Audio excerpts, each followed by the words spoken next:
Salut Mathieu, ça va? Et salut Hugo, eh ben ça va très bien. On a fait une Ton intro un premier, peu plus synthétique que d'habitude. c'est ça, ton premier vrai podcast focus fondamental entre guillemets? C'est ça. Et puis j'imagine que Jean est en train de nous écouter en déchargeant un camion. On est lundi Exactement, il doit être matin. probablement dans les bouchons parisiens là. Voilà, ben on lui souhaite une bonne journée, puis bonne journée à tous. On va essayer de faire en sorte que ça fonctionne aussi bien qu'avant. Tout à fait. Et aujourd'hui, du coup, pour lancer ce nouveau départ, donc on va parler de l'Inde. Est-ce que il faut investir en Inde et pourquoi investir en Inde? On avait déjà fait 2 épisodes comme ça avec Jean, donc on en avait fait un sur la Chine. C'était l'épisode, c'était l'épisode 43 qui était sorti en mars et on avait fait le Japon, c'était l'épisode 49. Donc là, on va faire l'Inde et vous allez voir, il y a pas mal de choses à dire. Donc Jean, toi, Jean, pardon, c'est l'habitude. Ah Mathieu, ben tu toi peux. déjà, qu'est-ce que tu penses de l'Inde? Eh ben déjà, je peux te dire que tu t'es pas trompé parce que je m'appelle Mathieu Jean. Donc si tu veux garder cette habitude, C'est vrai que c'est tu as pas pratique. de comme ça, tu perturbes pas tes habitudes. Et bah tu vois quand tu dis que vous aviez fait des émissions similaires, bah tu viens de citer des pays qui se situaient en Asie. Mhm. Et en gros, je crois que tout le monde a en tête. Si on parle de ça, la problématique est très simple, tout le monde la connaît. C'est l'enjeu démographique, avec évidemment de notre côté occidental des populations plus faibles dès aujourd'hui par rapport à ce qu'on voit en Asie, et des projections qui sont de l'ordre du catastrophique, hein. Bon, ce sera pas du tout le sujet d'aujourd'hui, mais clairement quand tout le monde regarde du côté de l'Asie, alors j'avais vu un concept assez intéressant. Je sais plus où je l'ai entendu, je crois que c'était chez dans une émission de Charles Gave ou quelque chose comme ça, où il parlait du cercle de Pietri et j'ai fait 2-3 recherches et c'était alors moi j'ai trouvé que ça s'appelait le cercle de Peters, un concept où apparemment tu aurais un cercle de rayon 3000 kilomètres, hein, donc ça fait quoi? Ça fait 3 fois la France, hein, ou ça fait de Séville au nord de l'Angleterre, donc c'est vraiment peut-être la hauteur Ouais, de l'Europe en dimension, euh, c'est pas du tout violent en termes de proportion par rapport à la Terre. Et sur ce fameux cercle de 3000 kilomètres, on aurait quelque chose comme la moitié de la population mondiale qui y vit, du genre 4 milliards d'êtres humains à terme, hein.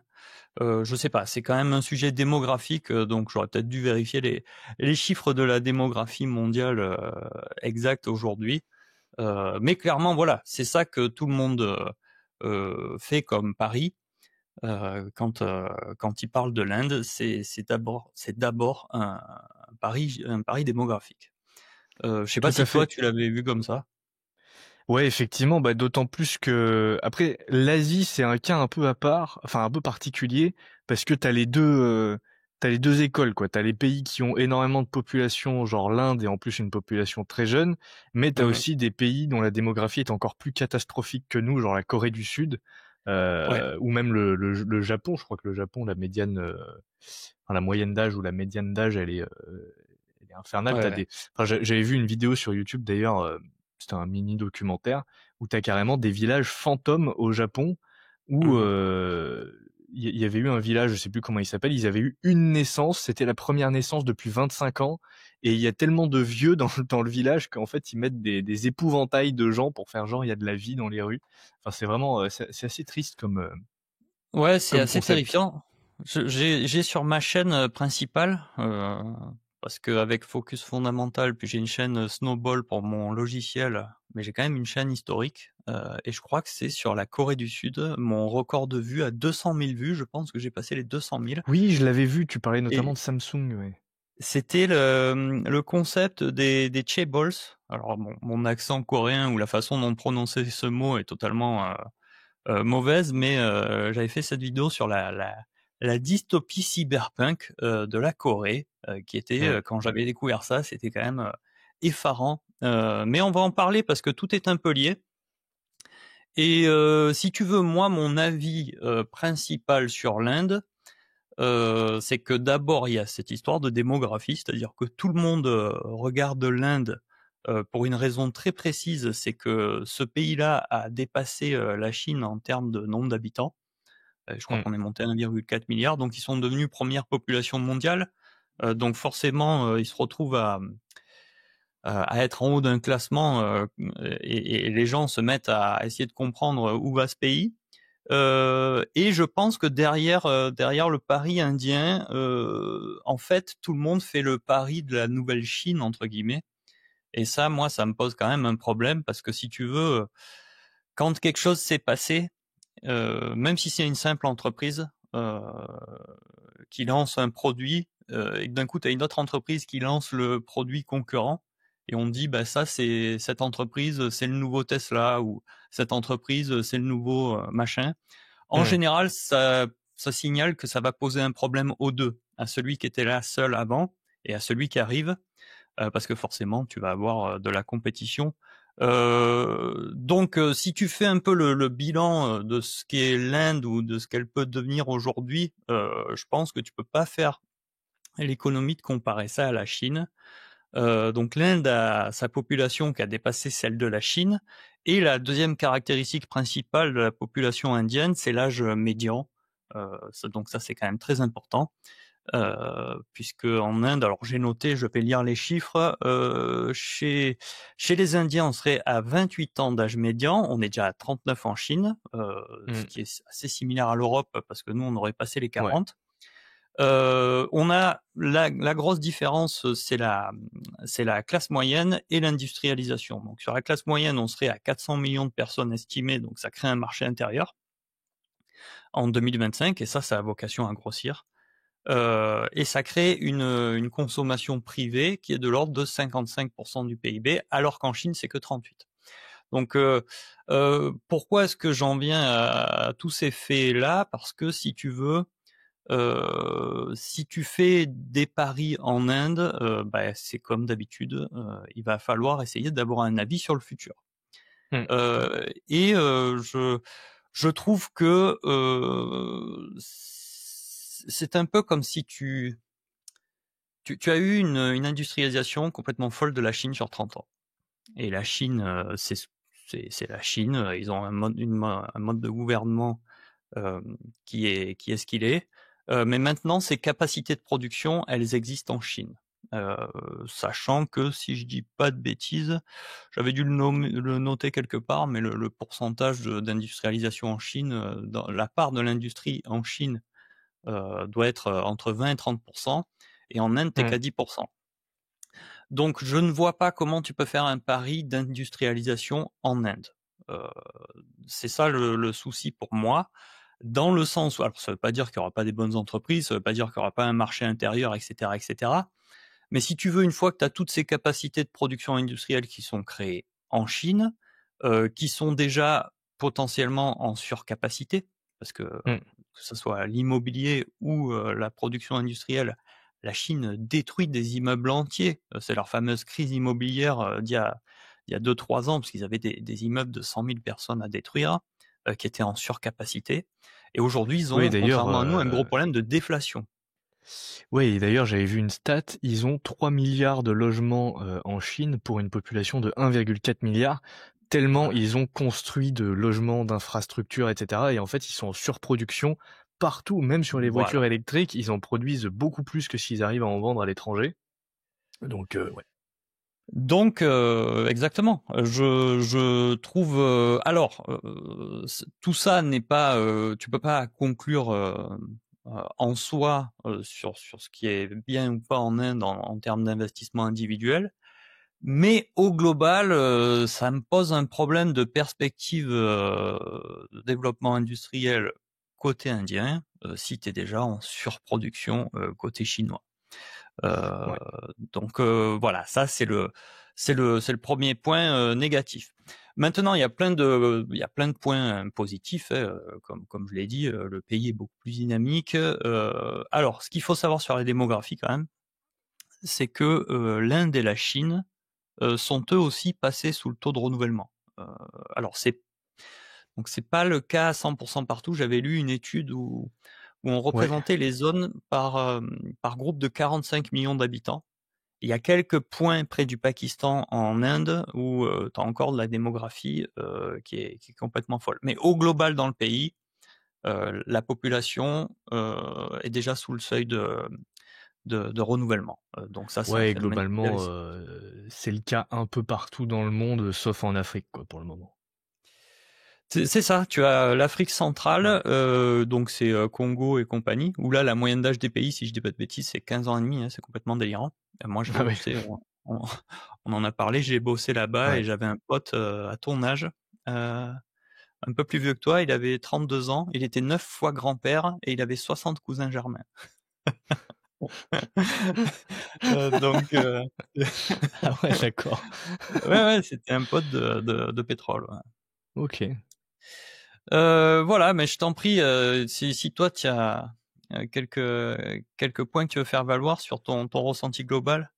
Bah, écoute, effectivement, l'Inde, c'est un pays qui a une croissance du PIB, assez intéressante, parce qu'ils font autour de 6 par an, donc c'est mieux que la Chine qui est plutôt autour des 4 maintenant. C'est ça. Ils ont une population jeune et nombreuse, donc c'est un gros marché intérieur et ils ont aussi beaucoup d'investissements étrangers puisqu'il y a pas mal de d'incentives au niveau des entreprises qui produisent à l'étranger, donc notamment les entreprises américaines, à délocaliser une partie de leurs usines de la Chine vers l'Inde. Donc au niveau des stats, entre 2024 et 2025, il y a eu à peu près 81 milliards de dollars d'investissements étrangers. Et il y a pas mal de secteurs comme les services, hardware, logiciels, commerce, automobile et infrastructure qui se développent en Inde pour ça. Mais comme tu l'as dit, effectivement, je pense que ça veut pas dire que l'Inde va suivre la stratégie de la Chine, notamment parce qu'ils ont l'air, en tout cas, c'est un peu comme ça que tu le vois, je trouve, dans la composition de leurs entreprises, c'est qu'ils ont l'air de plus passer du secteur agricole à tertiaire, sans Ouais. forcément passer par le stade industrie entre les deux, heu, qui est pourtant nécessaire pour développer une économie solide. L'autre avantage pour moi de l'Inde par rapport à la Chine, par contre, c'est la structure de gouvernement parce que du coup, ils sont en gouvernement parlementaire, c'est une démocratie parlementaire. Mmh. Ils ont eu aussi un passé colonial britannique, ce qui fait que potentiellement ils ont plus ce côté libéral et capitaliste Mmh. dans leurs entreprises que l'État chinois, enfin en Mmh. tout cas que la population chinoise. Mais ça peut avoir, d'autres problèmes parce que du coup, autant en Chine, ça peut aller très vite de lancer une industrialisation comme ils l'ont fait pendant 30 ans justement parce que le gouvernement a mis, toutes les ressources dessus. Alors que du coup, en Inde, on peut avoir le même problème qu'en Occident, c'est-à-dire, une démocratie qui, met du temps à prendre des décisions. Donc ça Mmh. peut avoir du pour et du contre, mais potentiellement, les droits de propriété sont, plus sécures en Inde qu'en Chine, en théorie. Et ouais, voilà, donc on a pas mal d'investissements étrangers, on a une population jeune, on a une croissance du PIB qui est forte, mais à côté de ça, il y a pas forcément il y a pas de géant indien.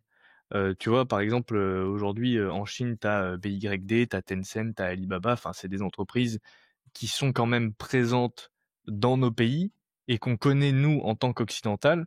Alors que je pense que tu Mmh. demandes à la plupart des gens de citer une entreprise indienne, personne saura te citer un nom, alors qu'une entreprise chinoise, on sait tous en citer une.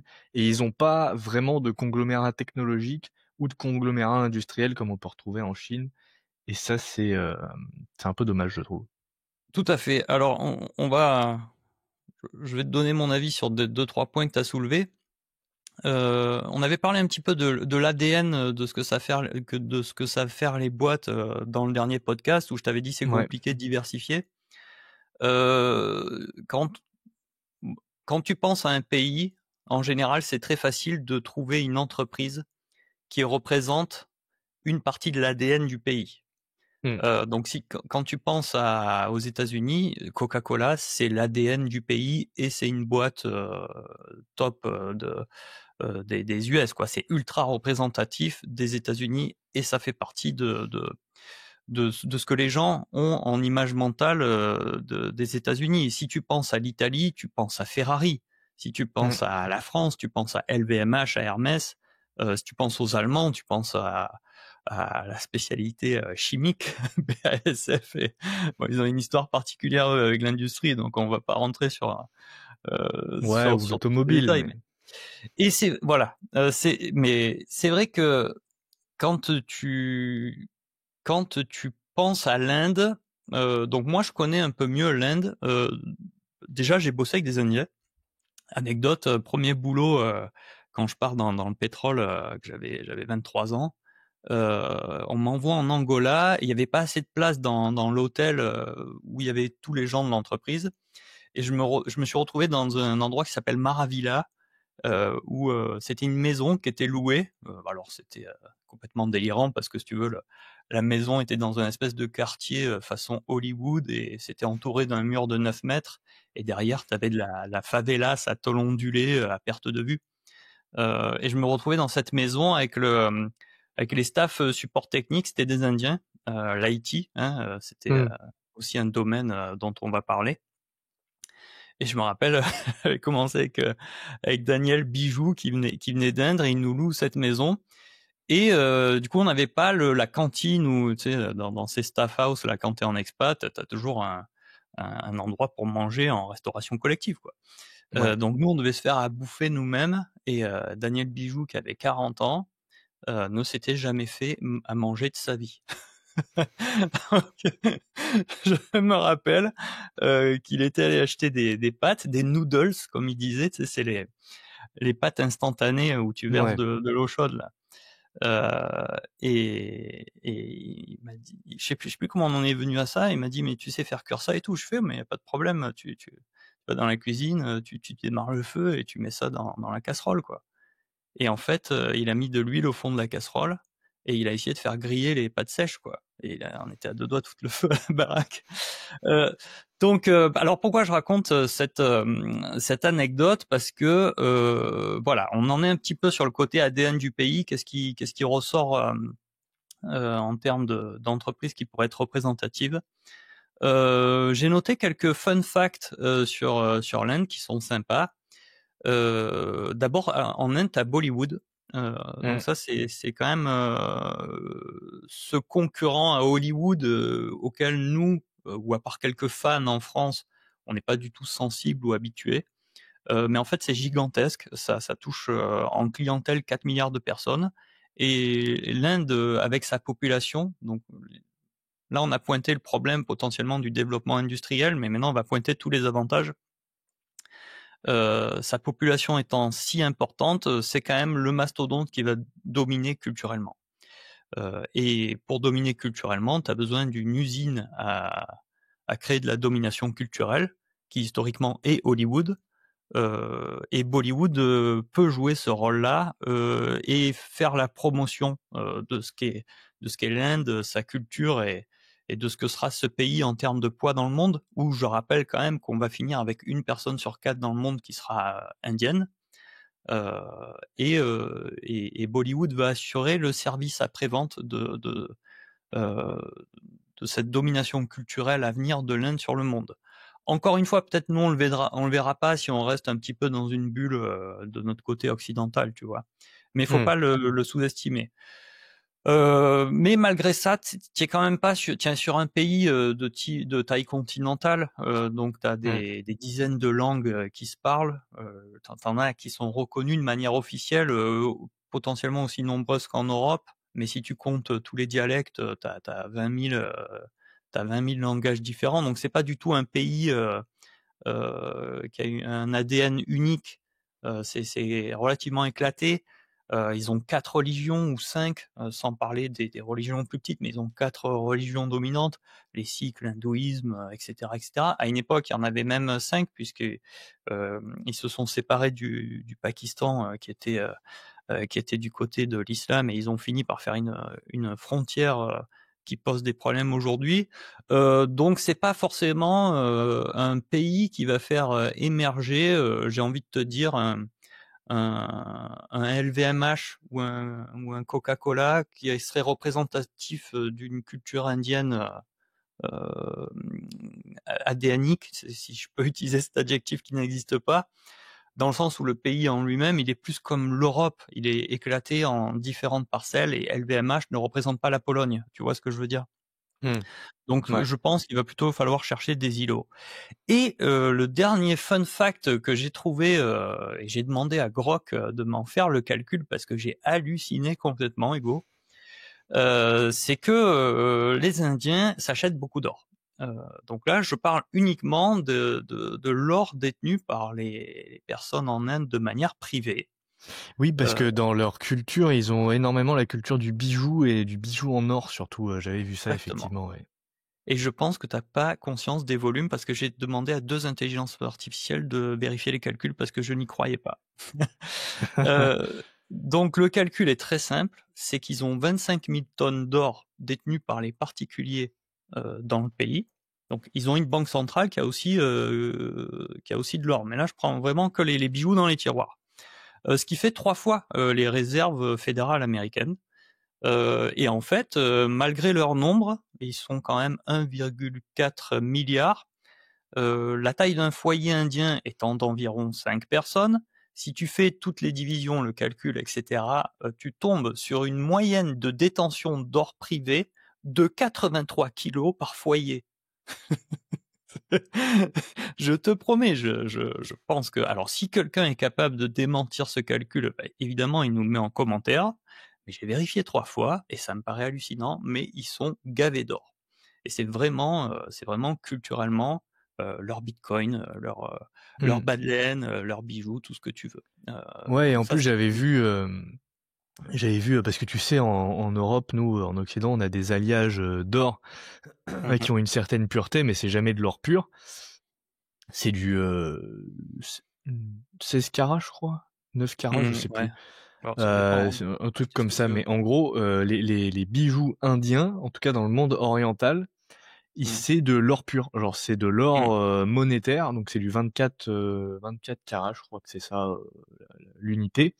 Et ce qui fait qu'en fait, ils sont extrêmement jeunes et extrêmement mous aussi, forcément, vu que l'or, Mmh. c'est un peu fragile. Mais ouais, c'est voilà, juste un fun fact en plus sur l'or indien. Ouais, j'ai été étonné. Donc voilà, si tu veux, pour moi, l'intérêt quand même, c'est de prendre conscience, de la domination, culturelle, qu'aura ce pays, dans le siècle qui vient, de la domination, en termes de consommation d'une classe moyenne. Après, il y a Mmh. énormément d'inégalités, donc tout le monde n'a pas 83 kilos d'or, dans les foyers indiens, hein. Ça a été très certainement concentré dans le top 1 à 0,1 de la population. Mais il n'empêche, voilà, que je pense clairement que tu peux compter sur ce pays pour être une locomotive de marché, de classe moyenne, hein. Ces marchés que tous les pays recherchent pour avoir la fameuse consommation interne. C'est ce dont a besoin, LVMH, c'est ce dont a besoin, un vendeur de bagnole. C'est là-bas que ça va consommer sans aucun doute, voilà, avec, évidemment, alors maintenant si on passe, du côté des entreprises, heu je t'en prie, si toi tu veux attaquer, parce que moi je pourrais enchaîner sur deux trois autres concepts, mais je te laisse commencer si tu le Bah, souhaites. alors écoute, déjà avant de parler de l'entreprise que j'ai sélectionnée, parce que du coup on a sélectionné chacun une entreprise indienne à vous présenter, petit comparatif de la performance du marché indien. Donc pour ça, on a, MSCI qui nous met à disposition des indices qui sont assez pratiques, notamment le MSCI India Index, donc coté en dollars américains, qui a fait une performance sur les 10 dernières années de 9,54% par an et 8,02% par an depuis 1994. Donc c'est un indice qui fait mieux que l'indice Emerging Market, qui est donc composé de tous les pays émergents, qui lui fait 7,36% par an sur les 10 dernières années. Et c'est surtout beaucoup mieux que l'indice chinois, donc le MSCI China Index, qui lui fait 5%, 5,75% sur les 10 dernières années. Donc c'est moins bien que le Emerging Market. Et il fait seulement 1,79% par an depuis 1992. Donc grosso modo, on a 4 points de plus par an pour le marché indien par rapport au marché chinois. Alors après, le marché chinois, il a énormément dégringolé aussi depuis le Covid. Donc forcément, il est toujours, un peu au ras des pâquerettes. Donc je pense que la période 2020-2025, elle a pas mal affaibli également. Sur Alibaba, c'est ma meilleure perf de l'année, hein, mais bon, j'avais fait du DCA jusqu'aux oubliettes. Donc j'avais tapé, je pense, justement des 140, environ des 140 jusqu'aux 70. J'ai fait des achats pendant 1 an et demi sur Alibaba. Mmh. Donc j'ai un PRU à 100, 105, quelque chose entre les deux. Et on est revenu au record de 2022. On a tapé ça vendredi. C'est évidemment une grande victoire pour moi parce que ça a été la traversée du désert pendant 2 ans. Mais je fais un rattrapage de ma sous-performance du SP500 et je lui repasse devant grâce à cette boîte. Donc je pense que la Chine, effectivement, dans ses chiffres, bah, tu reflètes sur tout ce qui s'est passé ces 4 dernières années, plus la bascule démographique qui est en cours en Chine, hein, puisque, comme je Mmh. le disais au départ, toutes les zones vont rentrer en problématique de renouvellement de population, mais c'est particulièrement le cas pour la Chine, qui s'approche de cet âge, enfin les 39 ans de moyenne, et la Chine est au sommet de sa population. La population va décroître maintenant, donc ça Mais pose ils ont d'ailleurs, énormément de en 2024, ils ont fait leur première année, de décroissance de population. exactement. Ouais. Et là, tu ne Et sais pas ouais. où le toboggan s'arrête, hein. Bah, surtout que, voilà, la population de l'enfant unique, sur le moment, ça peut paraître bien, mais Mmh. mathématiquement, ça divise ta population par 2 au bout d'une génération, donc faut voir. Alors, moi, je me suis pas mal intéressé à la démographie pour faire certaines vidéos sur ma chaîne. Et j'avais noté très clairement que le plus gros indice le plus gros facteur qui influençait le taux de natalité, c'était le développement. C'est-à-dire que ce qu'il Mmh. faut savoir, c'est que dans les années 70, les projections démographiques des populations faisaient peur à tout le monde. Donc, si tu veux, c'est l'époque où, quand tu prends des droites et que tu projettes la population dans le futur, ce que tu fais comme film, c'est Blade Runner. C'est-à-dire cette espèce de film où tu as des mégalopoles et le ciel obscurci par la pollution et des endroits où tu as des 100 millions de personnes, parce que c'était projeté comme ça. Quand tu prenais donc c'était le fantasme de fin du monde des années 70 qui allait de pair avec une certaine fin des ressources, voire d'une guerre nucléaire, hein. Ils avaient ces 3 grandes peurs. Mais dans la science-fiction des années 70-80, tu retrouves énormément ça, l'ambiance Blade Mmh. Runner, mégalopole, surpeuplée, déshumanisante et compagnie, parce que donc ils prévoyaient ça en Europe, ils prévoyaient ça pour la zone Allemagne, Hollande, enfin un petit peu ils pensaient que la mégalopole finirait par faire 100 millions d'habitants et deviendrait une mégalopole unique. Ils prévoyaient ça dans 2-3 zones dans le monde. Et en fait, le développement urbain a été reconnu comme le principal facteur d'influence du taux de fécondité.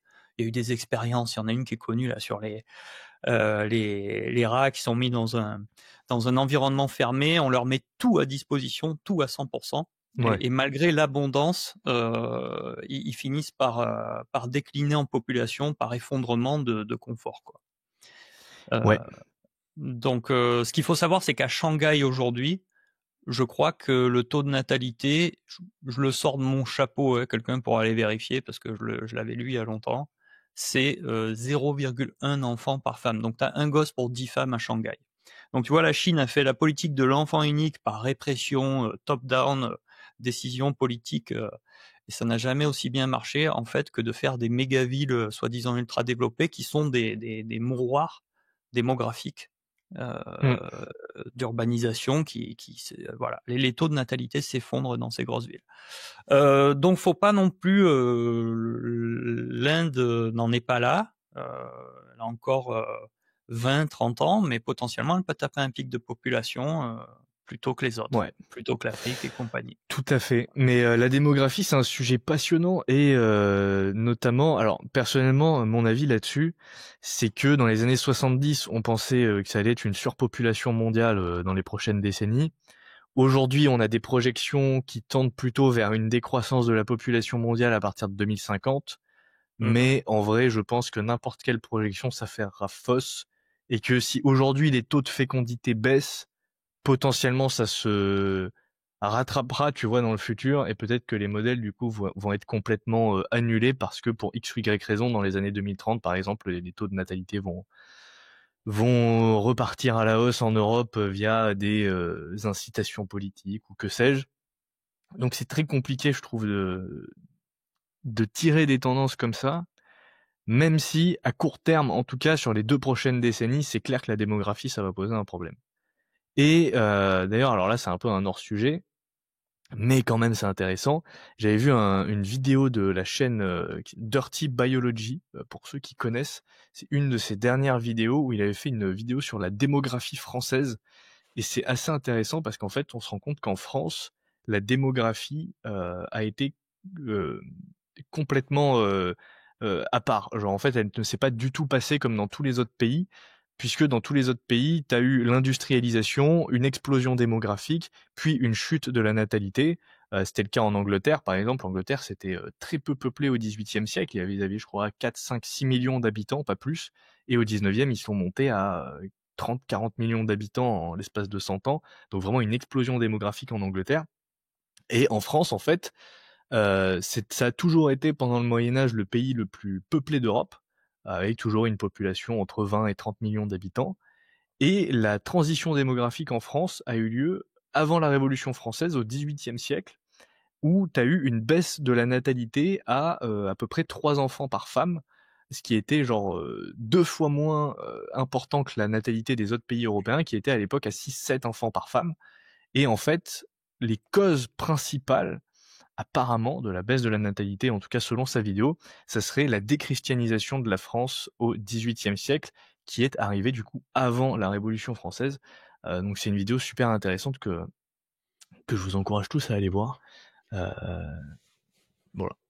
Ouais, j'irai la voir. Sur la partie où moi je t'ai expliqué que de mon point de vue c'était le développement. En fait, j'avais trouvé ça dans les recommandations des Nations Unies. Il y avait eu Oui. vraiment dans les années 70, les pays se rassemblaient en congrès sur le problème de population. Et ils faisaient ce constat-là, c'est-à-dire qu'ils expliquaient noir sur blanc, ça posait pas de problème éthique à l'époque, peut-être ça en pose maintenant, mais c'est écrit noir sur blanc dans les comptes rendus des Nations Unies que les pays à la démographie incontrôlée sont invités à considérer le développement comme facteur principal de la régulation des populations. Ouais. Donc je conçois, mais après, comme tu dis, évidemment, chaque pays a son histoire, en particulier la France qui est très rarement calcable sur aucun autre pays pour plein de raisons. Euh, mais voilà, au final, tu vois, c'est pas forcément ce qu'on avait préparé dans les notes, mais clairement, ce qui se dégage le plus de la discussion, je pense que c'est ça. À partir du moment où tu regardes vers l'Asie, c'est parce que tout le monde sait au fond de lui que pour le 21e siècle, ça se passe là-bas. Et ça se passe là-bas, et ça se passe plus en Inde qu'ailleurs, pour toutes les raisons déjà évoquées, de Ouais. dynamisme, de jeunesse, de domination culturelle et compagnie. Tout à fait. Mais avec ce problème de développement industriel, ça va être extrêmement difficile d'avoir l'appareil de production chinois qui est déjà en surcapacité à côté de ton pays et d'essayer de faire la même chose. Ça me paraît un obstacle majeur à leur développement industriel. Voilà, ça c'est vraiment. Tout à fait. Et juste avant d'enchaîner sur l'entreprise, Mm. euh, j'ai fait plusieurs vidéos sur le sujet, mais grosso modo, en tout cas, c'est mon avis, je pense qu'il n'y a pas de corrélation entre croissance du PIB et croissance des marchés boursiers, ou en tout cas très peu, puisque Mm. tu peux tout à fait avoir une croissance du PIB indienne qui augmente, mais qui ne se répercute pas ou moins dans les entreprises cotées, puisque tout simplement cette croissance du PIB va aussi venir des investissements étrangers et des entreprises étrangères qui, elles, vont bénéficier de la croissance démographique indienne en allant vendre leurs produits en Inde, en Mm. construisant des usines en Inde, etc. Donc en fait, c'est pas parce que tu achètes une entreprise indienne ou tu achètes un ETF Inde que tu vas profiter de la croissance de l'Inde. Tu peux très bien profiter de la croissance de l'Inde en ayant du Coca-Cola, par exemple, s'ils vendent en Inde, Exactement. ou en ayant du Apple qui vend des iPhones en Inde. Mhm. Mais ceci dit, moi j'ai trouvé une entreprise qui est assez intéressante, et je pense qu'elle va te parler, justement pour profiter du marché intérieur indien. Puisque, en Ouais. fait, comme on l'a dit, il n'y a pas vraiment d'entreprise indienne connue à l'export. Ils ont pas de marque qui rayonne dans le monde, ils ont pas de société technologique, ils font pas de smartphone, enfin ils font vraiment pas beaucoup de choses, qui nous touchent, en tant qu'Européens. Mais sur leur marché Je intérieur, précise, hein, dans notre ouais, imaginaire et dans notre connaissance de ce pays-là, parce que ce pays fait des tout choses, à fait, incroyables, mais vas-y, je t'en prie, tout à continue. fait. Mais du coup, effectivement, moi j'ai choisi ITC, donc Indian Tobacco Company. Et en fait, tu vas voir que c'est plus qu'une entreprise du tabac. Et pour moi, c'est vraiment l'entreprise parfaite pour profiter de la démographie indienne et de la croissance de la population indienne. Donc globalement, c'est une entreprise qui a été fondée en 1910 avec le nom d'Imperial Tobacco Company. Ouais. Pendant l'époque impériale britannique, ils ont ensuite changé de nom pour Indian Tobacco Company. En 1911-1913, ils font des partenariats avec des agriculteurs pour le tabac, plus ils ouvrent des usines de cigarettes donc à Bangalore, ils construisent leur siège social à Calcutta et en 35, entre 35 et 53, ils font des acquisitions d'usines et ils consolident vraiment l'activité tabac plus packaging de tabac. Donc jusque dans les années 50, ils sont vraiment focus uniquement sur le tabac. Et dans les années 70-90, ils se diversifient. Donc dans les années 70, ils rachètent la chaîne ITC Hotel, qui est le plus grand groupe hôtelier de luxe en Inde. Et en 80, ils se diversifient également hors tabac, donc dans l'agro-business avec l'approvisionnement agricole et les produits alimentaires, le papier et le carton, donc avec le packaging et l'impression de papier et de carton, que ce soit pour l'agroalimentaire ou pour le tabac, et avec de segments qu'ils appellent FMCG, donc Fast Moving Consumer Goods, qui regroupe pas mal de marques différentes. Et l'entreprise donc commence une stratégie de conglomérat à partir des années 70-90, et plus non seulement une société uniquement de tabac. Dans les années 2000, ils accélèrent sur les biens de consommation, donc avec notamment dans l'alimentation, les biscuits Sunfeast, les nouilles Yippee. Alors nous, c'est des marques qui nous parlent pas forcément en Europe, mais qui sont très connues en Inde. Donc la marque Bingo aussi pour les snacks, des produits laitiers, des épiceries, etc. Ils font également dans l'hygiène et la beauté, avec des savons, des shampoings, des produits ayurvédiques. Donc ça, c'est ayurvédique. Je crois que c'est une spécialité indienne. Je saurais pas exactement expliquer ce que c'est. Tu veux que je t'explique ce que Euh, c'est? Parce que c'est interdit au moins de Vas-y. 18. Ah ouais. Ah, c'est la, c'est le côté médecine chinoise de l'Inde, la médecine ayurvédique, donc Ok. plantes et compagnie, mais il y a pas mal de pratiques qui incluent. Non, on va pas en parler. Les gens peuvent chercher médecine stage ayurvédique et ils verront que voilà. Donc voilà, effectivement, ils font des produits ayurvédiques et ils sont notamment dans le business agricole puisqu'ils deviennent un acteur majeur de la chaîne d'approvisionnement agricole puisqu'ils ont créé une plateforme qui s'appelle e-Choupal qui connecte directement les fermiers au marché. Ils sont également présents dans le packaging et dans le papier avec les cartons, les papiers fins et durables. C'est d'ailleurs les leaders du packaging en Inde et aujourd'hui l'activité cigarette reste dominante en termes de profit, mais c'est pas le secteur qui possède la plus grosse croissance. Hem Et dernièrement, voilà, ils ont continué à faire des acquisitions dans les années 2020, notamment jusqu'en 2025. Et aujourd'hui, donc ITC, Indian Tobacco Company, c'est du tabac et des cigarettes, donc le cœur historique du business, qui génère encore la majorité des profits, et c'est surtout des marques fortes, et c'est la domination du marché indien du tabac, puisqu'ils ont plus de 70% des parts de marché. Ils ont également donc les biens de consommation courante, donc avec l'alimentation, l'hygiène et soins, qui sont les segments en forte croissance destinés à réduire la dépendance au tabac. Ils sont présents dans l'agricole avec l'exportation de produits agricoles, donc grains, épices, café, tabac non transformé, et également leur plateforme e-Choupal qui connecte des millions de fermiers à leur plateforme. Donc ça, c'est vraiment un avantage compétitif assez intéressant, notamment en plus le secteur agricole en Inde représente toujours une part du PIB assez conséquente. Je crois que c'est Hmm. 30 ou 40 de mémoire. Enfin, c'est vraiment assez conséquent. Et c'est beaucoup de petits fermiers en Inde. C'est assez décentralisé à ce niveau-là. Papier et packaging, donc papier premium, papier d'impression, carton durable. Et ce qui est bien, c'est qu'ils peuvent, enfin ils exportent du packaging à d'autres entreprises, mais ils s'en servent aussi pour leur propre marque, et pour, leur paquet de tabac, pour leur paquet de biscuits et cetera. Et donc l'hôtellerie avec ITC Hotels, donc les chaînes d'hôtels de luxe parmi les plus importantes en Inde, et ils ont également une image premium sur ce côté-là, mais c'est le segment qui a la rentabilité la plus faible. Et au niveau de leur business model, en fait, ils profitent du segment, cigarette, du segment tabac, qui a une forte marge et qui finance la diversification. Ils ont ensuite la croissance qui provient majoritairement aujourd'hui de l'agroalimentaire et enfin de l'alimentaire et de l'agriculture. Ils sont également bien diversifiés, ils sont intégrés verticalement, donc avec leur packaging et la chaîne d'approvisionnement. Et voilà, en fait, c'est une entreprise que je trouve assez intéressante pour tout ça. Hem, Au niveau de leur avantage compétitif, ils ont 70 à 75% de part de marché, donc dans le tabac. Ils ont, tac, tac, tac, ils ont plus de 6 millions de points de vente en Inde, enfin, ils ont accès à plus de 6 millions de points de vente en Inde, donc c'est colossal. Et et heu et voilà, donc globalement, au niveau concurrent, ils ont pas grand-chose au niveau du tabac. Au niveau agroalimentaire, ils ont Hindustan Unilever, donc sur l'hygiène et la beauté, donc la branche, indienne de Unilever. Nestlé India aussi, qui est très bien implanté en Inde. Dabur, Marico et Britannia, qui sont des entreprises plutôt nichées. Au niveau de l'agricole, ils sont leaders grâce à iChoupal, donc leur plateforme de connexion des fermiers. Et voilà, donc globalement, ils sont assez bien positionnés. On vous mettra peut-être à l'écran en même temps une image qui récapitule un peu toutes les marques que possède la société.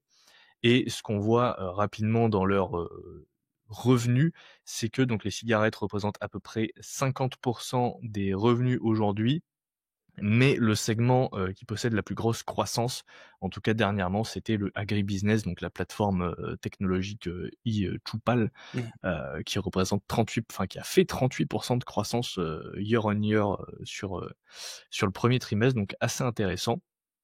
Et on peut rapidement noter, qu'elle a fait donc le cours de bourse de la société a fait 24% de croissance sur les 5 dernières années, donc c'est mieux que le S&P 500, et 11,33% de croissance sur les 10 dernières années, donc ça c'est dividendes réinvestis, c'est à peu près similaire au S&P 500 sur les 10 dernières années. Ils ont 3,45% de dividende yield aujourd'hui, donc c'est quand même pas négligeable, mais elle est un peu chère, en tout cas personnellement quand j'avais regardé, ils ont quand même, je crois qu'ils sont à 14 de PE. Mmh. Hem, Bon, ça va. Ça va, historique, mais quand tu regardes, alors quand tu regardes au niveau des bénéfices, ils sont pas forcément hyper chers, mais quand tu regardes au niveau des ventes, ils ont un price to sales, assez élevé, ils sont à Mmh. 6,5. Heu, Et voilà. tu en mémoire la croissance des bénéfices espérés, dans les années qui viennent? Ouais, ouais, ouais, c'est Du 10%? 10%, de croissance, si je Ah retourne bah, sur c'est le bon parce que moi IPC. j'ai toujours en tête que quand tu achètes à 15 de PE une entreprise mature, donc qui aura une croissance, de bénéfices, qui matche l'inflation quoi. Le Ouais. 15 de PE est un PE qui te ramène, 8% brut. À la louche, c'est ça mon Mmh. calcul de base, référencé. Donc là, en gros, ce que tu me dis, c'est que pour moi, elle est pas surcotée, elle a un prix intéressant dans le sens où la croissance et des bénéfices est au-delà de l'inflation et tu l'as Mmh. gratuitement. Et comme l'Inde Tout à a une fait. croissance, en cours et qui devrait pas s'arrêter sur 20 ans, tu as 20 ans de croissance gratos, servie sur un plateau. Donc pour Ouais, moi, et c'est en plus, typiquement le genre de cas où c'est une bonne affaire, ouais. tout à fait. En plus, pour te donner quelques chiffres, donc elle a une marge brute de 57, une marge Mmh. opérationnelle de 49, une marge nette de 46, ce qui est assez colossal pour Marge ce brute, type marge de nette, business. ils sont à 5 points d'écart? C'est vrai, c'est pas mal, ouais. Ouais. Ils ont donc une croissance prévue du chiffre d'affaires de 8, les EPS 10,5. Ils ont un ROIC de 28, donc vraiment Ouais, c'est, non, mais c'est top. vraiment top. Un Par ROE contre, de 47. je suis très, je suis interpellé parce que d'habitude, c'est moi qui pitch ces boîtes et toi, tu me dis que c'est mieux Google, quoi.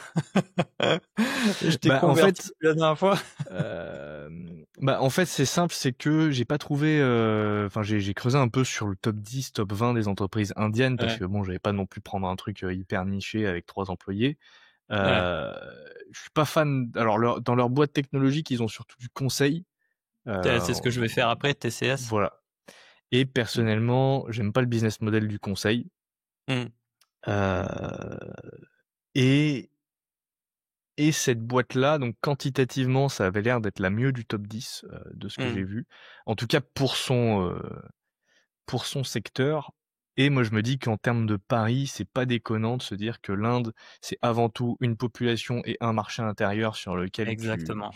tu fais le pari, et que donc du coup, bah, la meilleure façon de profiter de ce marché intérieur, c'est, de la bouffe et des clopes.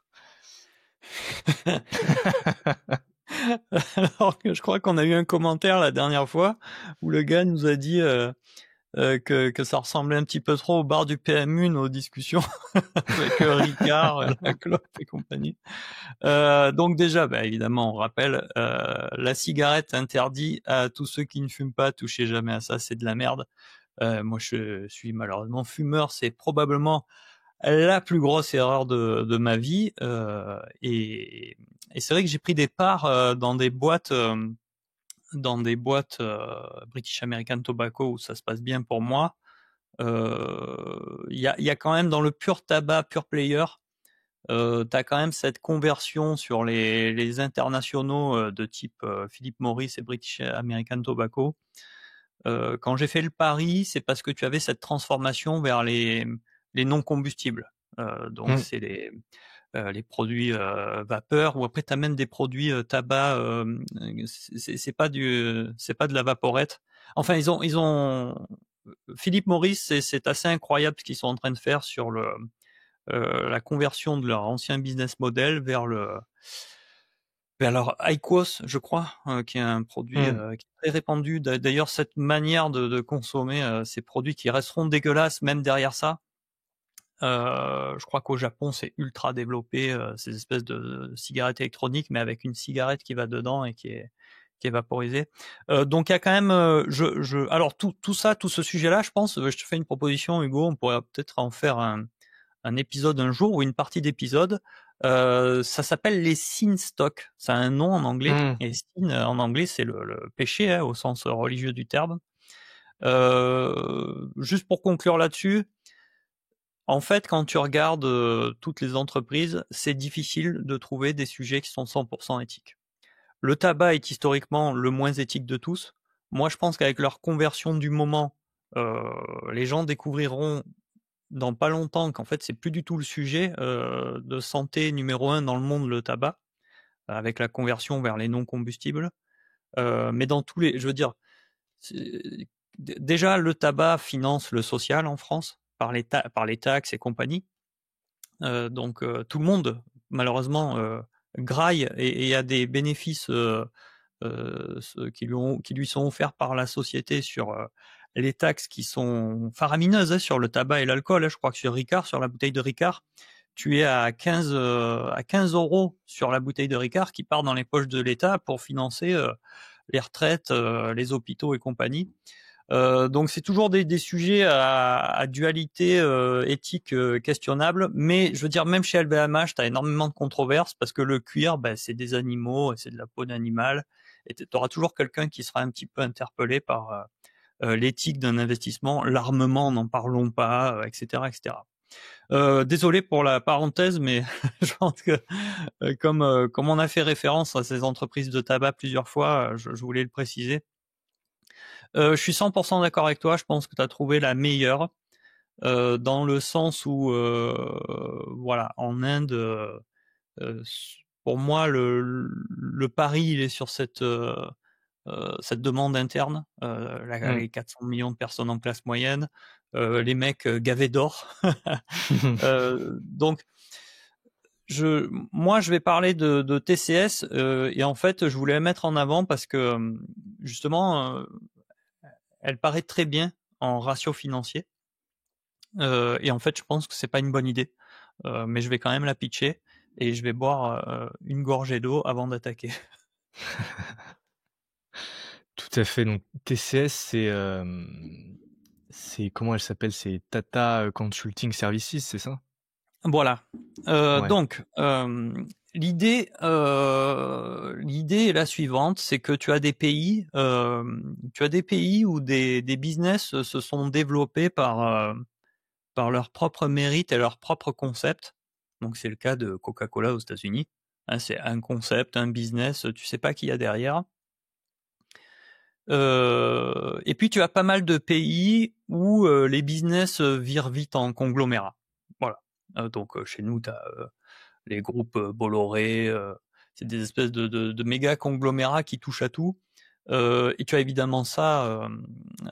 Je pense que là où tu le vois le plus, c'est justement dans les pays asiatiques de type Corée du Sud avec les chaebols.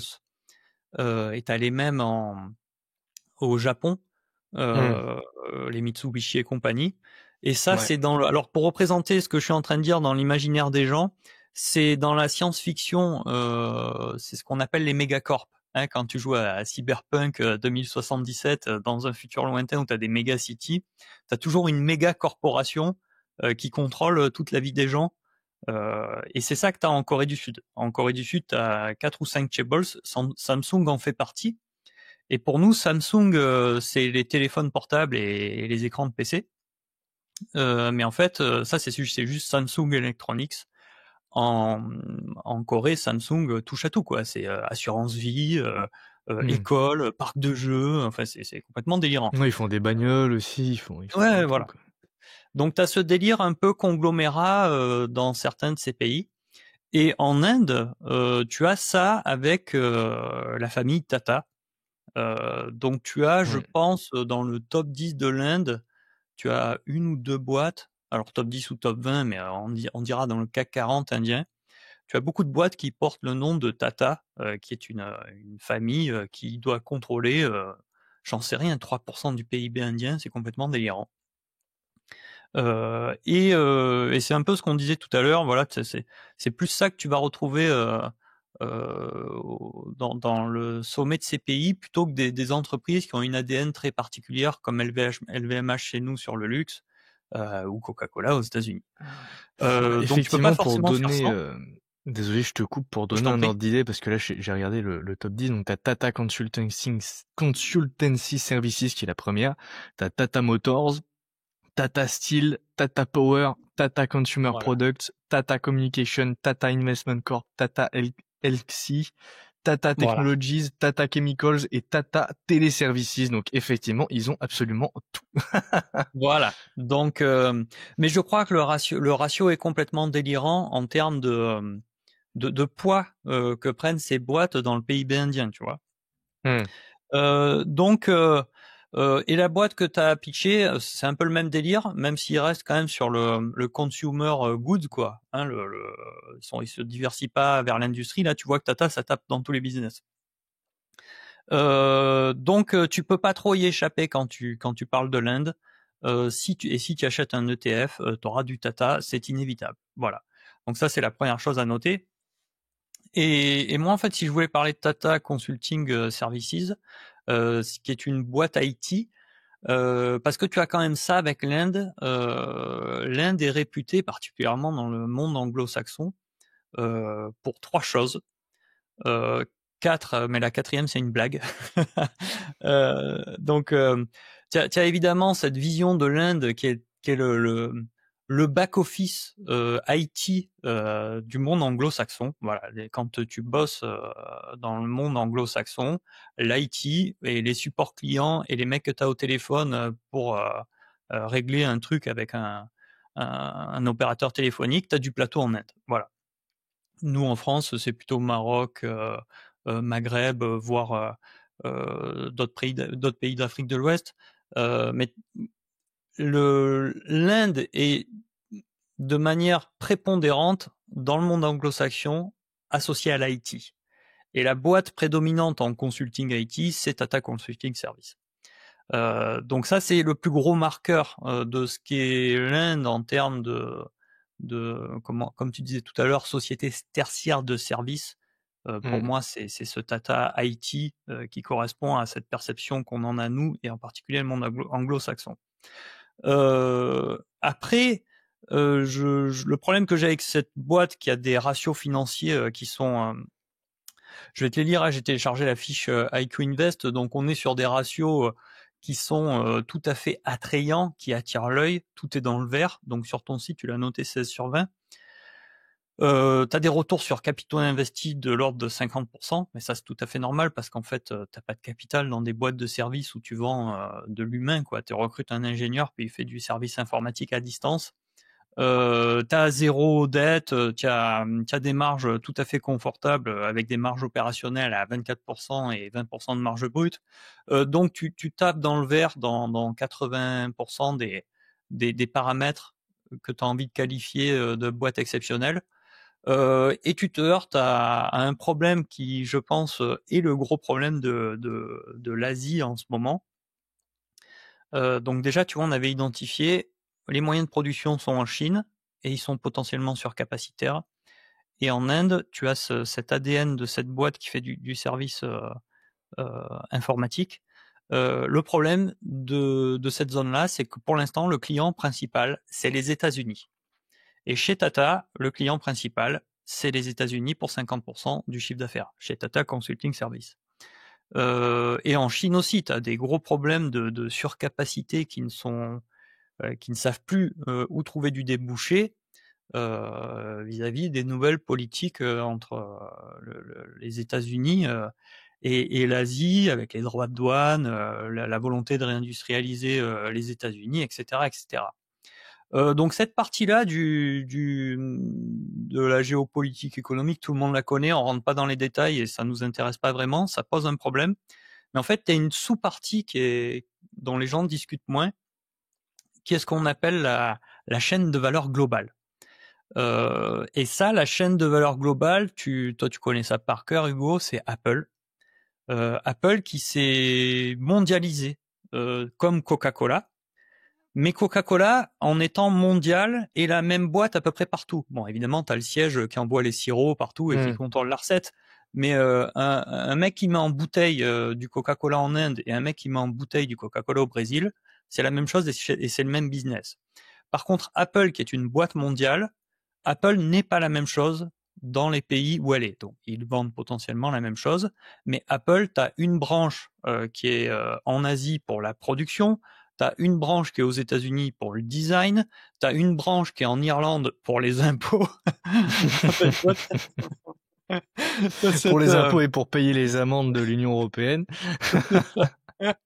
Non, mais tu as cette logique de Nike fonctionne comme ça, centre de production, pays low cost, et c'est ces boîtes qui se sont développées sur 40 ans dans ce qu'on appelle la chaîne de valeur globale, pour en gros aller chercher dans une partie de leur chaîne de production le pays qui proposait le maximum de valeur pour cette partie-là de leur business, que ce soit la prod, le marketing, le machin.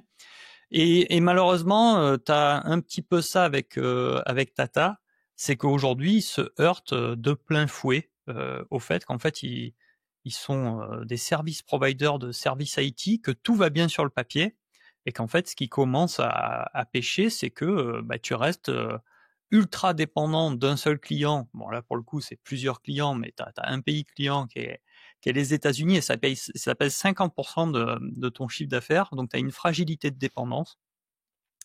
Et ce fameux client, en fait, il commence à réduire sa demande. Parce que c'est un petit peu aujourd'hui, au-delà des tarifs douaniers, au-delà de ci, au-delà de tout ça, c'est un petit peu la fin de la logique des chaînes de valeur globales.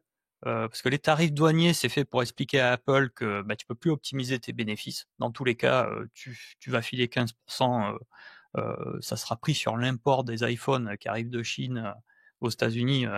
Donald Trump arrive et quand il met les tarifs douaniers, en fait, c'est parce qu'il veut qu'Apple paye 15% d'impôts. Voilà, donc c'est un peu ça qui est cassé comme logique. Après, je sais pas où ça en est le cas Apple, hein, me reprochez pas d'avoir dit un truc qui est pas à jour, c'était juste pour illustrer. Donc, le deuxième truc qui me fait souci quand même avec l'investissement asiatique, c'est un peu ça. C'est qu'il y a eu une partie du développement asiatique qui était justement par rapport à cette intégration de leur population qui travaille de notre point de vue en low cost, qui avait certains avantages compétitifs sur d'autres aspects. Et ça, pour moi, c'est cassé. Donc, tu as quand même toute une partie des business asiatiques qui deviennent un peu challenge de nos jours par cette fin de la logique de la chaîne de valeur globale.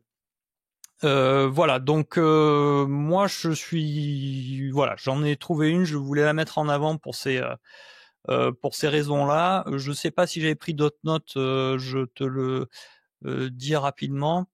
Non, c'était ça, c'était un petit peu ma conclusion. Clairement, je pense que voilà, ce qu'on a établi, c'est que qu'il y a ce marché intérieur, cette demande, cette population jeune, une domination culturelle qui va s'imposer. Ouais. Et il faut être vigilant, comme tu l'as dit, un ETF est pas certain de refléter les 6,5% de progression du PIB. Voilà, le fait que l'Inde soit réputée être un pays en croissance qui pourrait devenir première puissance mondiale dans 20 ans, c'est à la fois très compliqué de jouer le coup sans ETF, pour toutes les raisons qu'on a exposées, parce que c'est quand même très compliqué de trouver quelque chose de sympa. Mais si je devais jouer un coup là-bas, je jouerais plutôt ton Imperial Brand que tu as pitché, parce que c'est ce qui me semble le plus en phase. Parce que les deux boîtes qu'on a pitchées ont des caractéristiques fondamentales de bilan comptable à peu près similaires dans l'attractivité de ces Ouais. chiffres, mais la logique, elle est du côté de la tienne. Voilà. Effectivement, mais d'ailleurs, je l'avais regardé aussi TCS. Parce que je crois qu'il y a, il y a longtemps, j'avais fait une vidéo sur faut-il investir sur l'Inde et j'avais rapidement présenté 5-6 boîtes qualitatives, en tout cas sur le papier. Donc j'avais pris voilà TCS, j'avais pris Infosys. Euh, c'est un peu le même délire Infosys. J'avais pris ITC. Enfin bref, toutes ces boîtes là. Et en fait, moi, ces boîtes, ça me fait penser à Téléperformance, tu vois. Je l'ai pas dit parce que je C'est-à-dire, pense qu'on n'en est pas là, mais c'est ça. C'est-à-dire que c'est de la sous-traitance low cost, faute de trouver mieux. Mais le problème, c'est que aujourd'hui, il y a mieux et il y aura de plus en plus mieux avec l'arrivée de l'IA et toutes ces tâches IT qui sont aujourd'hui déléguées en Inde. Tu vois, par exemple, aujourd'hui, t'as un peu une crise aussi dans le monde du jeu vidéo en Occident, parce que t'as absolument plus rien qui sort, t'as les coûts de production qui explosent, et en fait, tu te rends compte que toutes les boîtes font de la sous-traitance à mort en Asie, et que t'as une vingtaine de boîtes de sous-traitance asiatiques différentes qui interviennent sur le même jeu, et que du coup, à la fin, quand ils assemblent le code, ça fait un truc imbuvable, et qu'ils n'arrivent pas à sortir le produit final. Bon, bah, tu te rends compte effectivement que la fin de ce modèle-là potentiellement va arriver, parce que c'est plus viable. T'as aussi le coût du travail qui va finir par augmenter en Asie tôt ou tard, c'est déjà un peu le cas en Chine. Et en plus de ça, un robot c'est beaucoup moins cher que qu'un Indien, ça coûte rien à part de l'électricité, des data centers, et ça peut travailler 24 heures sur 24, ça a pas d'arrêt maladie. Et ouais, en fait, c'est un peu le problème de ces boîtes, c'est que à part être low cost et répondre à un problème économique, il n'y a pas d'avantage compétitif. Il n'y a aucun avantage compétitif. Et le low cost en est un en soi, mais il se perd, mais tu as trop de fragilité, de dépendance à ton client. Alors, c'est à la fois une fragilité et ça l'est pas, dans le sens où tu as une forte dépendance à ton client, mais en général, tu signes un contrat de plusieurs années. Donc, si tu veux, les gens ont beaucoup joué. Je fais un parallèle, ça n'a rien à voir avec notre sujet, mais c'est très important. Les gens ont beaucoup joué les boîtes d'armement récemment, quand c'était l'histoire de l'Inde, de l'Ukraine, pardon. Ouais. Pour moi, c'est pas là qu'il faut jouer ces boîtes-là. Ces boîtes-là, il faut les jouer en hedging de récession. Donc en peur de, quand tu vois une récession arriver, une récession, ça veut dire quoi? Ça veut dire baisse d'activité économique, ça veut dire des chiffres d'affaires qui baissent, des profits qui baissent, des gens qui se font licencier. C'est ça une récession. Et quand ceci arrive, tu as quelques boîtes qui fonctionnent pas comme les autres, et c'est particulièrement le cas dans les boîtes qu'on n'aime pas, à savoir celles qui sont dépendantes du gouvernement comme client unique. Donc ça, c'est évidemment beaucoup l'armement, ce genre de choses. et TCS dont on vient de parler, qui elle a plutôt une relation avec des boîtes privées. Le gros avantage de ces boîtes, c'est le carnet de commandes. Et en général, elles vont te dire, nous, on a un carnet de commandes et les commandes sont garanties sur 1, 2, 3 ans. Et si tu vas sur Lockheed Martin, sur leur site internet Investors, c'est le premier truc qui t'envoie la gueule. Ils te disent chiffre d'affaires et la case d'après, c'est backlog, contract backlog. Donc ils te disent on fait tant de chiffre d'affaires cette année et ils t'annoncent le chiffre d'affaires garanti des 2 années suivantes. Donc ces boîtes, elles ont une résilience très particulière aux récessions qui est très intéressante. Après, pour tout le reste, je suis 100% d'accord avec toi. C'est vraiment pas un coup que j'aurais envie de jouer. C'est Ouais. trop difficile à calculer. Maintenant, mon avis final, si tu veux, c'est que à un moment donné, moi dans ma vie, je fais de la bourse. Déjà, si je suis là, c'est parce que j'en fais. Mais c'est pas non plus ce qui domine mon parcours d'enrichissement. Moi, j'ai fait de l'immobilier quand le moment s'y prêtait, parce que la bourse s'effondrait. Donc 2008, 2016, tu as 10 ans où la bourse fait un U et moi je gagnais 4% par an dans l'immobilier. Donc si tu veux, la bourse elle était en bas et moi j'étais au-dessus. Donc en relatif avec la bourse, tu faisais un truc à 4%, t'éclatais le SP500 sans forcer, quoi. Et puis tu avais zéro inflation et compagnie. Et puis dessus ça, j'ai greffé une logique d'ETF, mais à l'époque c'était pas connu, où on n'en entendait pas parler, où tu savais pas où les acheter, ou quand tu voulais les acheter, c'était pas des low cost et du coup ça valait pas le coup, parce que ETF, faut jamais oublier que la vraie logique c'est ETF low cost et etc. Donc ma logique d'ETF c'était de partir sur Berkshire, qui a une logique d'ETF. Et à la fin, j'en suis toujours là.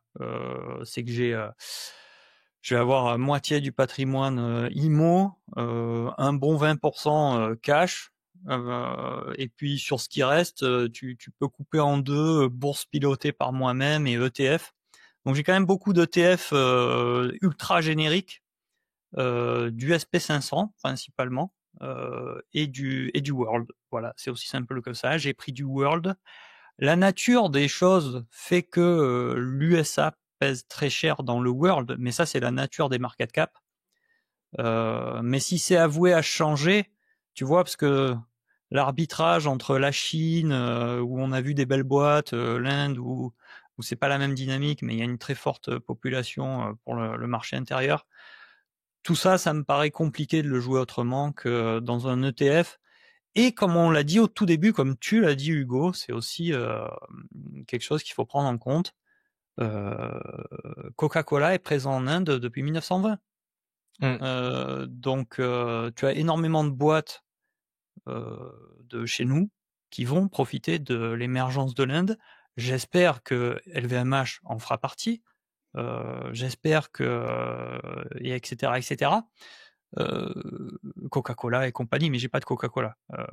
Mais à la fin, voilà, je pense que pour moi, si tu as un MSCI World, en fait, tu joues déjà le coup indien en réduisant tous les risques. Je sais pas ce que tu en penses, si toi tu irais quand même prendre une position en direct. Effectivement, c'est un peu ma conclusion aussi, c'est que t'as pas mal d'avantages en Inde, mais t'as aussi l'inconvénient que c'est hyper lointain. C'est une culture qu'on comprend pas forcément. T'as pas de grands groupes technologiques et t'as pas vraiment d'entreprises avec un rayonnement mondial comme tu peux l'avoir en Europe ou aux États-Unis, et en moindre mesure que tu peux avoir aussi en Chine ou au Japon ou en Corée. Tu vois, la Corée, tu penses tout de suite à Samsung. Le Japon, tu penses tout de suite à Sony ou Toyota. Et t'as pas ça pour l'Inde. Donc moi, j'irais pas faire de stock picking sur l'Inde personnellement, même si ITC a l'air intéressante. Je m'y connais pas assez, c'est hors de ma zone de compétences, clairement. Et en plus de ça, alors c'est assez compliqué.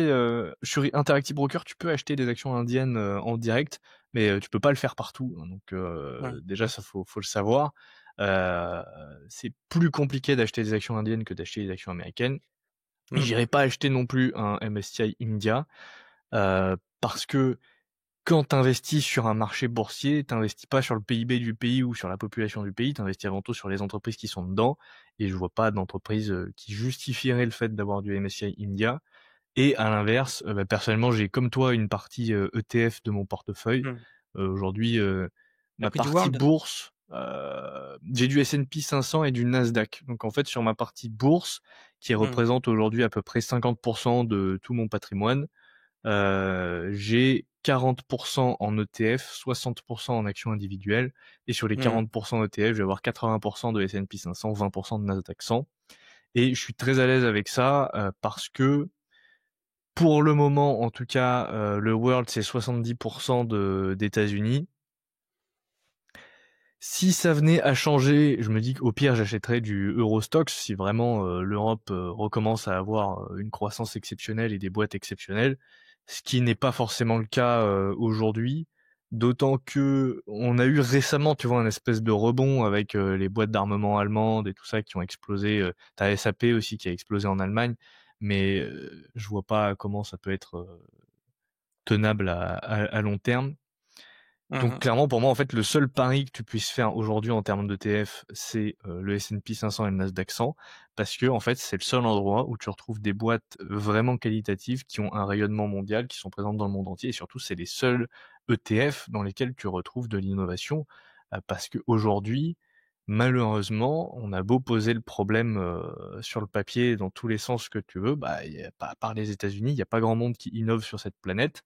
Alors oui, on peut donner l'argument de la Chine, mais la Chine, moi, je m'amuserais pas à aller investir dedans non plus, tout Ah ça, simplement je déjà comprends parce pas. que Il faut qu'on en parle dans un autre podcast dédié, mais il faut qu'on en parle. Mais j'ai pas mal de raisons pour lesquelles j'ai pas envie d'investir en Chine. parce que tu peux Peut-être à pas gagner de tort. l'argent. Peut-être à tort. Hein. Peut-être que c'est toi qui as raison et qu'il faudrait que j'investisse en Chine. Mais voilà, si tu regardes le monde aujourd'hui, à part les États-Unis et potentiellement la Chine, t'as aucun endroit sur cette planète où t'as des entreprises qui innovent. Tu peux citer 2-3 noms en Europe, ok, en France on a Mistral, on a quelques boîtes tech, mais bon, Ouais. c'est marginal quoi. Écoute, on fera un numéro. Moi, j'ai trouvé mon. Alors, j'ai 2 prochains coups. Donc, il y en a un, j'avais partagé sur Twitter. D'ailleurs, il y avait un commentaire dessus. J'avais partagé après United Health, où j'avais annoncé que j'étais sur United Health quand j'ai acheté. J'avais annoncé que je regardais en ce moment Texas Pacific Land, que tu connais, Oui, elle est super qui cette se boîte. rapproche. Je sais pas à quel prix tu l'as pricé, mais moi je suis à 10%. Donc là, elle est à mon bon prix, mais elle a pas ma marge de D'accord. sécurité. Parce que je l'ai pricé à 750, je crois, quelque chose comme ça, et là, elle doit être dans les 880. Mais j'en ai trouvé une autre. Je suis sur 2 idées pour la fin de l'année. Et la deuxième, Hugo, on va se faire un remake de Coca-Cola 85. Je t'en parlerai si ça mérite un podcast dédié. On essayera de faire le pitch parce que il y a un coup peut-être très sympa qui va se présenter. Mais effectivement, tu parles de Texas Pacific. Moi, c'est une boîte qui m'avait extrêmement intéressé quand je l'avais analysée. C'était en 2024. Elle était à $500 à l'époque. J'avais dit c'est trop Ouais, cher. trop cher. Bon, Tu t'en mords les doigts. voilà. C'est comme Nvidia quand je l'ai analysée, elle était à $300 pré-split, donc ça fait $30 aujourd'hui, tu vois. Donc bon. Ah d'accord. C'est toujours le problème en fait, c'est que ce genre de Ouais. boîte, à chaque fois tu dis c'est trop cher, et puis au final, elles sont Tout toujours à trop fait. chères. Mais voilà, c'était pour Mais répondre à un commentaire. Hein. ouais. Si vous voulez mettre des commentaires, poser des questions, faites-le en dessous de la vidéo. Et donc voilà, je confirme que j'ai annoncé que je regardais Texas Pacific Land.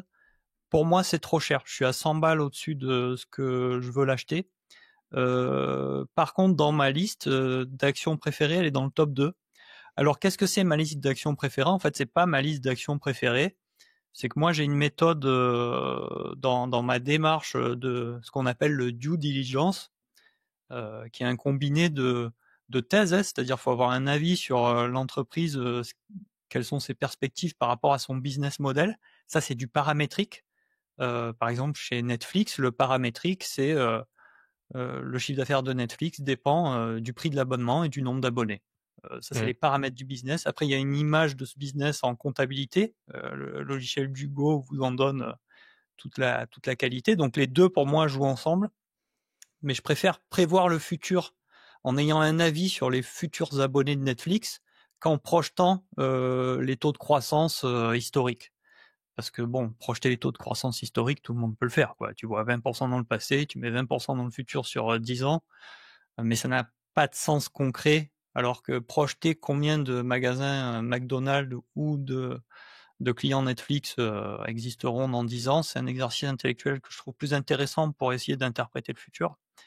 Et ensuite, je me pose 30 questions sur les boîtes. C'est une checklist que j'ai montée au fur et à mesure des années sur la base de toutes les discussions qu'on peut avoir sur la valeur et qui sont inspirées par les papes de la discipline, hein, de Benjamin Graham à Warren Buffett, en passant par Guy Spear. Monish Pabrai, on n'en a pas parlé, investisseur indien. Ouais, tout à fait. Et quand je passe les entreprises au crible de ces critères qui vont essayer de repérer des fragilités, comme la dépendance à un client unique de Tata Consulting Services que j'ai mentionné, ça c'est un critère de fragilité que moi je regarde systématiquement en faisant cette checklist. Texas Pacific Land se retrouve en haut de ma liste. Et donc ça veut dire que j'ai énormément de certitude et de confiance dans sa qualité et dans le fait qu'elle va rapporter l'argent qui est promis sur le papier par la comptabilité. C'est aussi simple que ça. Du coup, c'est très facile de déduire des bénéfices futurs une valeur. Et comme je prête beaucoup de qualité à cette boîte pour garantir ses bénéfices futurs, c'est ma priorité d'achat. Mais il n'empêche que derrière, j'ai pas 100% confiance en moi, donc j'ai besoin d'une marge de sécurité. Chapitre 20 de l'investisseur intelligent Benjamin Graham. Les deux seuls chapitres qui comptent avec le 8. Et voilà où j'en suis sur Texas Pacific Land. C'est ma réponse à la question qui était dans les commentaires. C'est bien, ma priorité, si elle est au bon prix, c'est une de mes top boîtes. Mais voilà, pour l'instant, elle coche pas 100% des cases que j'avais mis en place avant de faire un acte d'achat. Mais j'ai pas d'autres idées en ce moment. En ce moment, j'achète rien. Mon dernier achat, c'était United Health. Tu fais des achats, toi, Hugo? Bah, alors écoute, mon dernier achat, c'était du Mastercard que j'ai racheté quand elle D'accord. était à 560 $. J'en ai racheté début août de mémoire. En septembre, j'ai rien racheté. Donc là, j'ai pas mal de cash en fait. Du coup, je m'étais posé la question de racheter un peu de CNQ, donc de Canadian Natural Resources. Mais d'ailleurs, tu me fais penser que ça pourrait être très intéressant de faire le prochain podcast justement sur un sujet pétrolière, surtout avec ton expérience, et on pourrait parler de CNQ et de TPL. Je pense que ça peut être très intéressant. Eh ben allons-y, on le programme pour une fois ou la prochaine. Voilà. Tout à fait. Et ouais, non, moi, tu vois, dans le top de ma watchlist, j'ai CNQ qui est top 1, mais pourquoi j'hésite à en racheter? Parce qu'elle représente déjà une part significative de mon portefeuille, 6-7% je crois, et c'est pas forcément une ligne que j'ai envie d'avoir à 10%, tu vois, parce que c'est une pétrolière. Je la vois plutôt comme une entreprise de milieu de portefeuille que de top de portefeuille. Ensuite, Mastercard, qui est toujours en dessous de mon prix juste, mais pareil, c'est le dans mon top 3 des positions que j'ai pas envie d'en racheter. Et ensuite, moi, j'ai Hermès dans ma watchlist, qui est aussi un prix intéressant aujourd'hui, mais j'ai pas envie d'en racheter parce que T'en as déjà. j'en ai déjà 5-6% de Hermès. D'ailleurs, j'ai qu'une action, qui représente 5-6%, je crois. Ou deux. Non, je crois que j'ai qu'une action en plus. Donc non, j'ai pas forcément envie d'en racheter non plus, quoi. Donc pour l'instant, je vois pas grand chose, donc j'ai rien à racheter. Ne vous posez jamais de questions sur les impôts quand vous trouvez une bonne affaire. Moi, j'ai raté Hermès pour ça. Quand le Covid a fait en sorte de nous offrir sur un plateau Hermès à 560 €. Ouais. J'ai ressenti le besoin, la pulsion de cupidité de vouloir aller gratter les impôts sur la plus-value par l'ouverture d'un PEA, parce que j'avais pas de PEA, enfin bref, j'avais un compte titre. Et le problème, c'est que tout le monde faisait la même chose à l'époque, en plein Covid, et puis il devait y avoir des dysfonctionnements dans les banques au niveau du taux de disponibilité des employés. Et mon PEA a mis 3 mois à être ouvert, quoi. Ouais. Résultat, Hermès est remonté, j'ai commencé à avoir un ancrage psychologique de mon prix à 560 et je trouvais qu'à 600 € c'était trop cher et qu'il fallait que j'attende qu'elle rebaisse et je n'ai jamais acheté Hermès à cause de, et j'ai fait la même erreur sur BlackRock.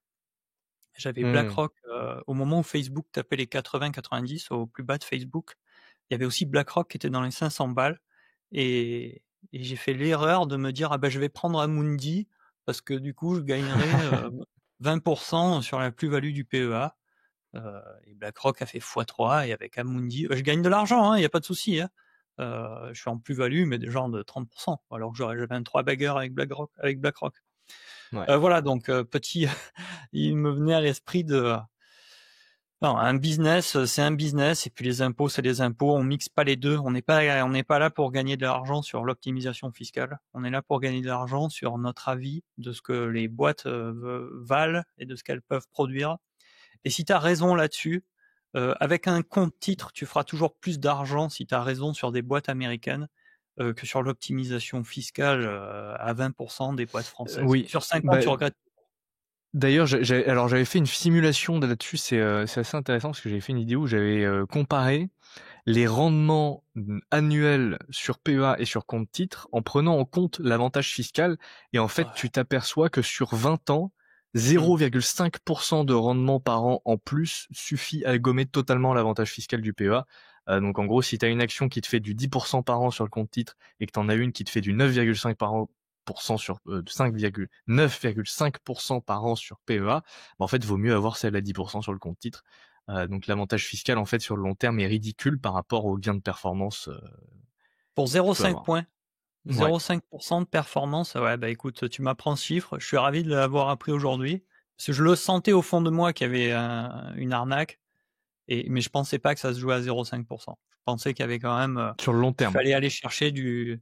Oui, sur le long terme, mais ouais, Sur 5 ans, c'est plus. oui, évidemment. Ouais. Mais moi, comme je suis très long terme, mon objectif à la fin, c'est d'être le plus riche du cimetière. Tout ça n'a aucun sens. Parce que le problème du long terme, c'est que tu touches jamais au pognon et tout ça C'est le n'a aucun problème. intérêt. C'est un jeu intellectuel très attrayant.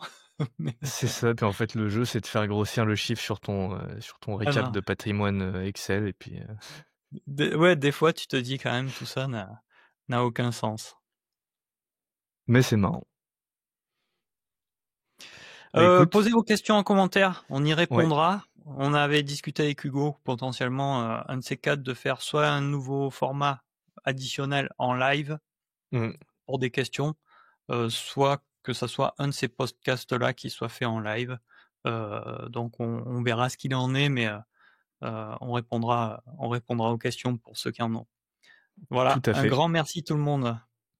Allez, ciao. Salut.